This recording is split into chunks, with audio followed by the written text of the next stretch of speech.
ইসলামে তো গণতন্ত্র হালাল না, তাহলে গণতন্ত্রের মধ্যে থেকে ইসলামী দল করা কতটুকু হালাল? গণতন্ত্র যে হালাল না, এটা হারাম, এটার জন্য কোরআনের তো আয়াত থাকতে হবে। হারাম তো আপনি আমি নিজের মতো করে সাব্যস্ত করতে পারবো না। আবার কোরআন হাদিসের মধ্যে নাই, ইজমা এবং কিয়াসের দ্বারস্থ আপনার তো হতে হবে, ইজমাউস সাহাবা অথবা কিয়াসুল উম্মা। এখন উম্মায়ের কিয়াসও নাই, ইজমাউস সাহাবাও নাই, আপনি এটাকে বাদ দিলেন কিভাবে? ডেমোক্রেটির যে ওয়েস্টার্ন ডেমোক্রেটিক সিস্টেম, ওয়েস্টার্ন পশ্চিমা ডেমোক্রেসির কথা বলছি, ডেমোক্রেসি তো ফাংশনাল না, পশ্চিমা ডেমোক্রেসি নিজেদের মতো করে করে। গাজায় তাদের ডেমোক্রেসি এক ধরনের, পাকিস্তানের জন্য এক ধরনের, বসনিয়া চেসনিয়ার জন্য এক ধরনের ডেমোক্রেসি তারা মানে, আফগানিস্তানের জন্য এক ধরনের ডেমোক্রেসি, নিজের দেশের জন্য এক ধরনের ডেমোক্রেসি, বাংলাদেশের জন্য এক ধরনের democracy. Democracy is not ideology, it's not ideology, it the process. আমরা শুধুমাত্র এটাকে প্রসেস মনে করি। এর ভিতরে আকীদাগত একটা বিষয় সংযোগ করা হয়েছে, যেটাকে আমরা ডিনাই করি, রিজেক্ট করে দিই, এবং এটা প্রকাশ্যেই আমরা বলে থাকি। এই জিনিসটা আপনাকে বুঝতে হবে। ওয়েস্টার্ন ডেমোক্রেটিক ফিলসফি, এটা যেটা বলা হয়েছিল, of the people, by the people, for the people, it's absolutely right. জনগণের দ্বারা, জনগণের শাসিত, জনগণের সরকার হবে, ইসলামও তাই বলে, কল্যাণ রাষ্ট্রের কনসেপ্টটাও হচ্ছে একই রকম। তাহলে এই ডেমোক্রেটির ফিলসফিটা কোথা থেকে আসছে? সেকেন্ড ওয়ার্ল্ড ওয়ারের পরে সারা পৃথিবীব্যাপী এক্সপ্যান্ড হয়েছে, কোল্ড ওয়ারের পরে। এটা কখন লার্জ হয়েছে? যখন 1945 সালে সেকেন্ড ওয়ার্ল্ড ওয়ার শেষ হয়ে গেল, পৃথিবী ইউনিপোলারাইজেশন হলো। ইউনিপোলারাইজেশনের মধ্য দিয়ে ব্রিটেন উডস সম্মেলন ডেকে সেখানে IMF তৈরি করলো, IDA তৈরি করলো, ওয়ার্ল্ড ব্যাংক তৈরি করলো। সেখানে এই যে ওয়াশিংটন ডিসিতে একটা বড় পাওয়ারকে কুক্ষিগত করে সারা পৃথিবীকে তারা তাদের অধীনস্থ করার জন্য চেষ্টা করলো, ডলার ছাপলো এবং ডলারের অধীনে ইকোনমিকে কুক্ষিগত করে ফেললো। ওয়ার্ল্ড ব্যাংকে তখন সোনার এগেইনস্টে ডলার ছাপার সিস্টেম বন্ধ করে দিল। সেখানে তারা কিছু ডিজিট আর কিছু মানিটারি পলিসি তারা গ্রহণ করলো। এই মানিটারি পলিসির আন্ডারে সারা পৃথিবীর ইকোনমিককে তারা নিজেদের অধীনে নিয়ে আসলো।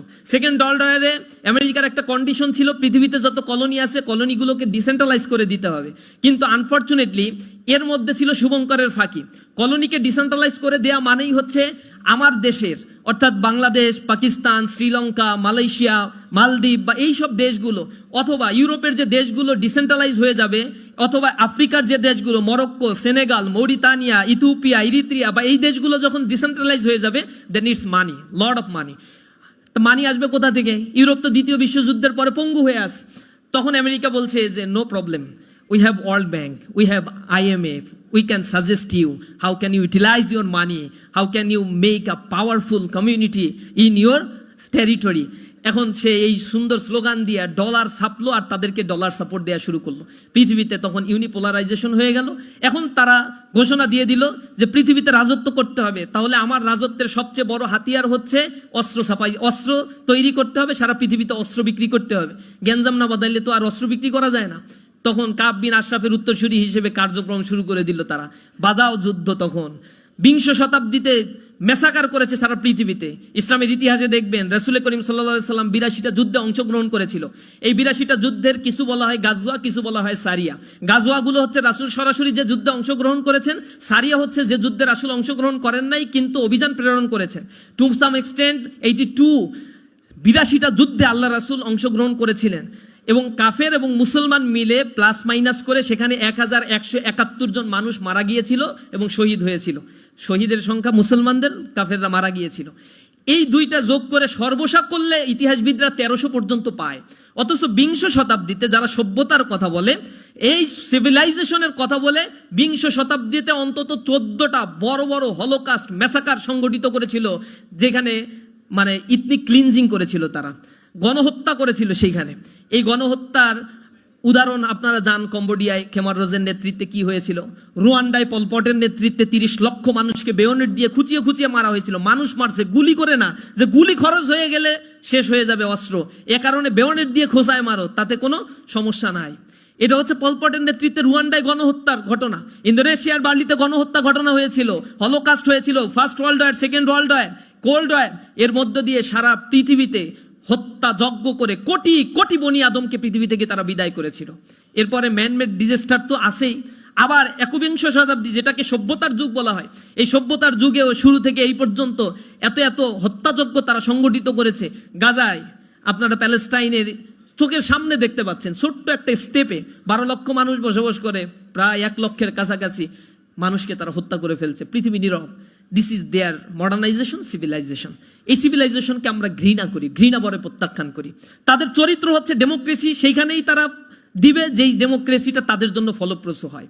তারা পাকিস্তানের জন্য ডেমোক্রেসি ফাংশন করতে দিবে না, কারণ পাকিস্তানে ডেমোক্রেসি হলে নিউক্লিয়ার ওয়েপন্স রয়েছে, পৃথিবীর মধ্যে সে অনেক পাওয়ারফুল হয়ে যাবে। এ কারণে ডেমোক্রেসি তাদের কাছে হচ্ছে সিলেক্টিভ। এই জন্য আমরা ডেমোক্রেসিকে ওয়েস্টার্ন ডেমোক্রেসি বলছি। ওয়েস্টার্ন ডেমোক্রেসি লুফলস আছে। তারা সেকেন্ড ওয়ার্ল্ড ওয়ারের পরে একটা ফিলসফিক্যাল স্ট্যান্ড নিয়ে আসছে যে ডেমোক্রেসি যে মানবে না, ওয়ার এগেইনস্ট টেরর। তারা হচ্ছে টেরর, তাদের বিরুদ্ধে যুদ্ধ ঘোষণা করতে হবে। তাহলে পৃথিবীতে ডেমোক্রেসি না, এবার মারো। আর একটা বিষয় ইন্টেনশনালি তাদের মিডিয়া কুয়ের মাধ্যমে, মিডিয়া ট্রায়ালের মাধ্যমে বলা হয়েছে যে ডেমোক্রেসি আলেমদের মধ্যে ডিভাইড অ্যান্ড রুলসের পলিসি নাও, আলেমদের মধ্যে বিবাদ তৈরি করে দিতে হবে মুসলিম দেশগুলোতে, তাহলেই কেবল নেতৃত্ব পাওয়া যাবে। তাহলে বিবাদ কিভাবে? আমরা একদিকে বলছি ডেমোক্রেসি মানতেই হবে, না মানলে তুমি সন্ত্রাসী, তোমাকে বোমা মারবো। আর একদিকে বলছি ডেমোক্রেসিতে বলা হয় জনগণ সকল ক্ষমতার উৎস বা মালিক। এই জিনিসটা আলেমরা তোমরা বলবা যে ডেমোক্রেসিতে এইগুলো আছে শিরক, সুতরাং ডেমোক্রেসি হারাম। এই দুইটা মিলায় এরপরে মারবা মুসলমানদেরকে। 56টা মুসলিম দেশ খণ্ড বিখণ্ড করে ফেলতেছে জাতিগত দ্বন্দ্ব, বিবাদ, বিসম্বাদ দিয়ে। এগুলো নিয়েই মুসলমান পড়ে আছে।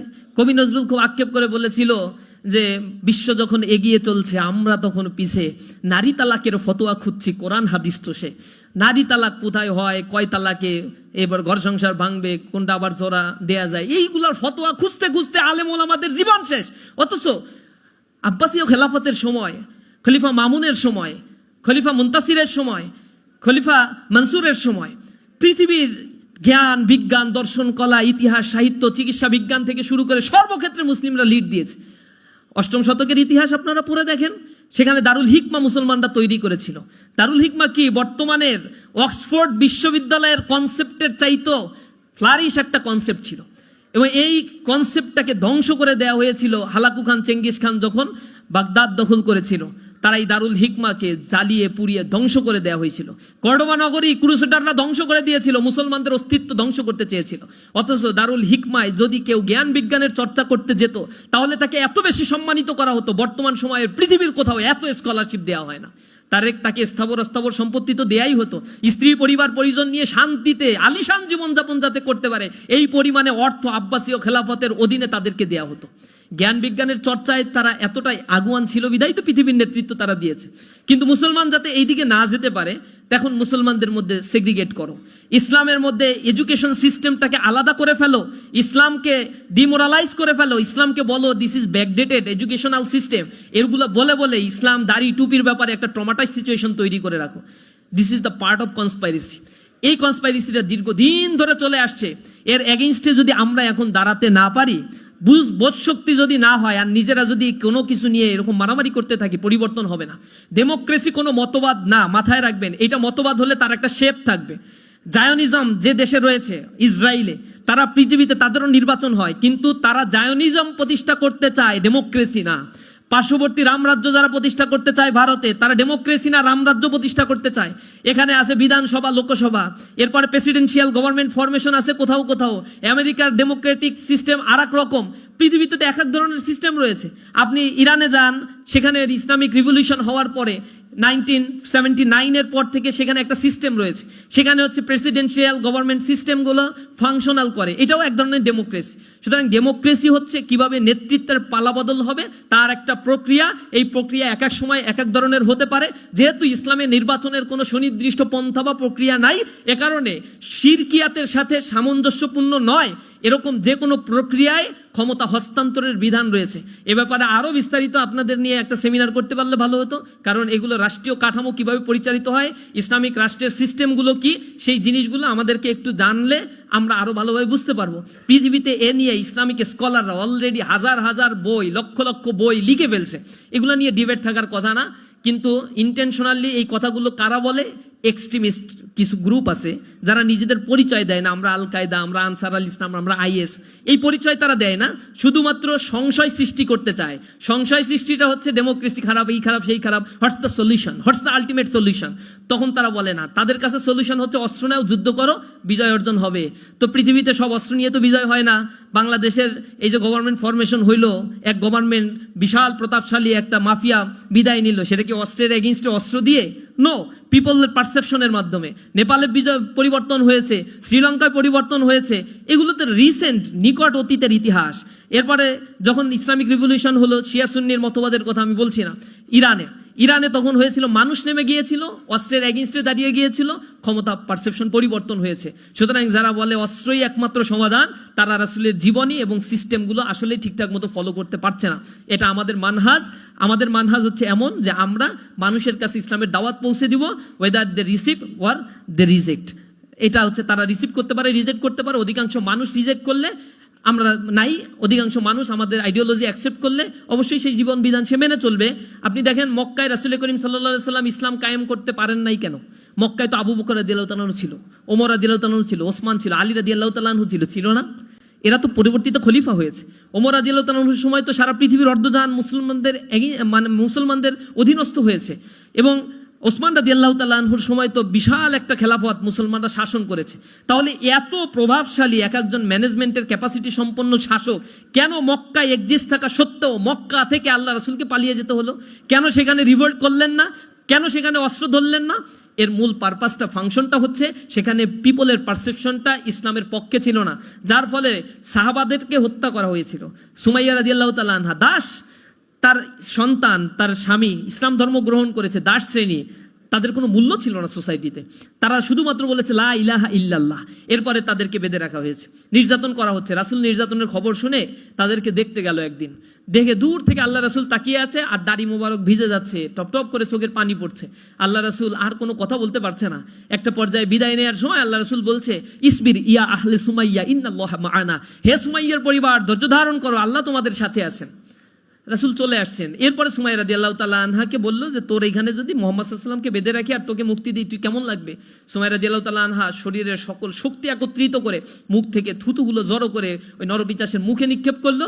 সাথে সাথে বর্ষার আঘাতে সুমাইয়া রাদিয়াল্লাহু তাআলা আনহাকে শহীদ করা হলো, ইসলামের প্রথম শহীদ। তার এগেইনস্টে কোনো মিছিল মিটিং তো আল্লাহ রাসূল করেন নাই, কারণ তার সক্ষমতা তখন ছিল না, এবং পাবলিকের পারসেপশনও মক্কায় সেভাবে তৈরি হয়নি। সুতরাং কাফেরদের বিরুদ্ধে জিহাদের ডাক, অস্ত্র নিয়ে নেমে পড়া, এগুলোর কোনো অনুমোদনই ছিল না। রাসূলের সিস্টেমটা ছিল হচ্ছে ক্রোনোলজিক্যালি প্রপোর্শনেট রেটে আল্লাহ রাসূল এগিয়েছেন।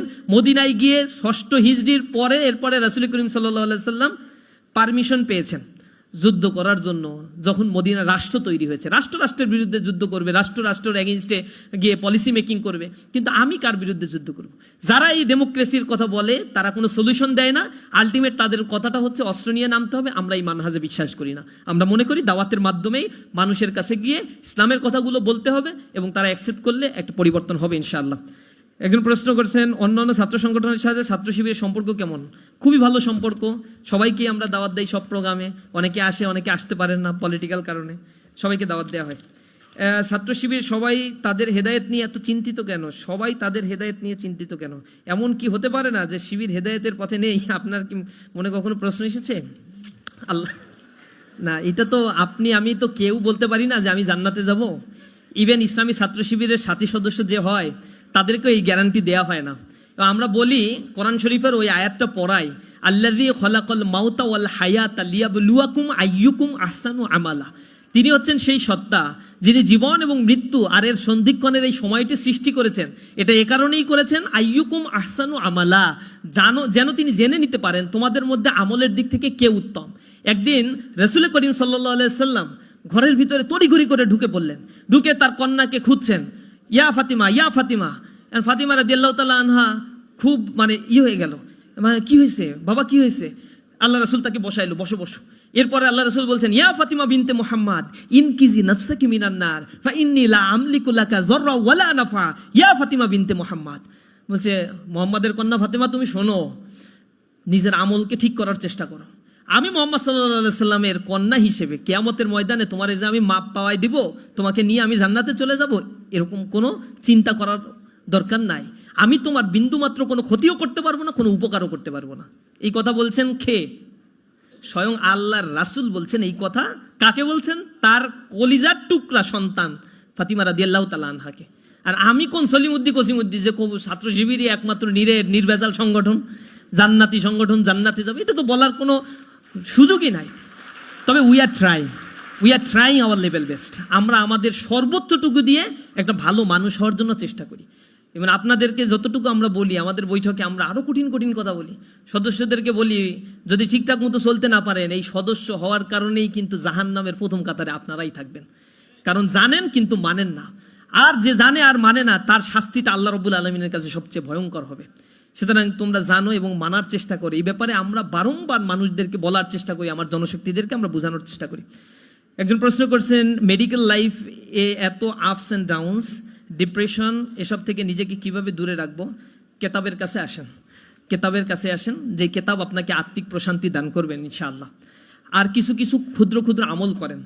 আপনারা একটা শের পড়ছেন না, হাল্লাকা সিররুন ইনদাল্লাহ বাইনাকা আনতা ওয়া বাইনাল্লাহ, হাল্লাকা সাদাকাতুন তাকফা লা ইয়ালামুহা ইল্লাল্লাহ, কিসাসুল্লাহ তুকশাফু ইল্লা বিকিতাবিকা হিনা তারাল্লাহ, মা আহারাকা ফি হাযা আন ইয়াকবুরা কদরুকা ইনদাল্লাহ। তোমার কাছে কি এমন কোনো আমল আছে যেই আমলটা পৃথিবীর কেউ জানে না, আল্লাহ আর তোমার মধ্যেই সীমাবদ্ধ? এমন কোনো দান সৎকা কি তুমি কখনো করেছো যেই দান সৎকার ব্যাপারে পৃথিবীর কেউ জানে না, শুধু তুমি আর তোমার রবই জানো? যদি এরকমটা হয়ে থাকে, এমন কোনো গোপন আমল যদি তুমি করে থাকো, তাহলে এই আমলটা তুমি সংরক্ষণ করে রাখো।